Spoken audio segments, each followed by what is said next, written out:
Faut-il une plus grande transparence du prix des hydrocarbures? La question se pose encore aujourd'hui alors que les tarifs à la pompe ne correspondent pas à la réalité des cours mondiaux.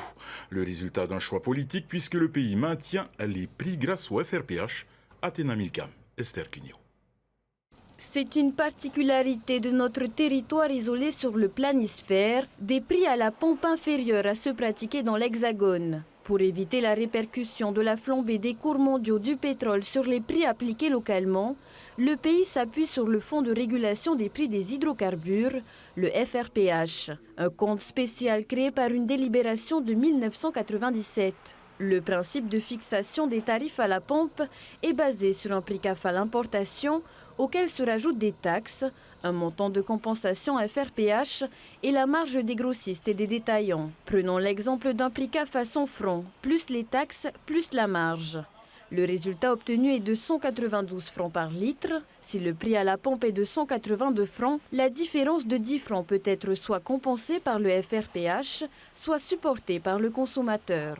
On parle alors de vérité des prix. Sans recours au FRPH, le gouvernement doit augmenter les prix à la pompe d'au moins 10 francs. Si la hausse est supérieure à 10 francs, une partie des recettes générées abondera le FRPH. Ce mécanisme peut générer des recettes pour le fonds lorsque le prix de vente est supérieur au prix de revient réel ou au contraire, se traduire par des dépenses lorsque le tarif de vente est inférieur au prix réel. La stratégie du gouvernement actuel est la même que celle adoptée par le précédent, le maintien des prix à la pompe, en puisant chaque jour un peu plus dans les recettes du FRPH. De quoi s'interroger sur la pérennité d'un tel dispositif. Le problème, c'est qu'on en fait souvent un outil politique maintenant plus qu'un outil d'amortisseur social. Et donc là, typiquement, on sait qu'il y a des tensions sur le marché pétrolier au niveau international et avec les tensions du côté d'Israël et de l'Iran. Enfin, ça ne va pas s'arranger. Et donc, oui, il faudrait augmenter vraisemblablement le prix à la pompe. Donc là, je pense qu'on est en train de très largement de prendre dans des réserves, mais il n'y a pas d'argent gratuit, en fait. Il n'y a pas d'argent magique. Donc ça va se payer. Ces réserves-là, en fait, c'est de l'impôt des Polynésiens à un moment ou à un autre. Appliquer une vérité des prix permettrait également de sensibiliser à la consommation des énergies fossiles. Aujourd'hui, l'énergie fossile, l'essence qu'on utilise, n'est pas chère.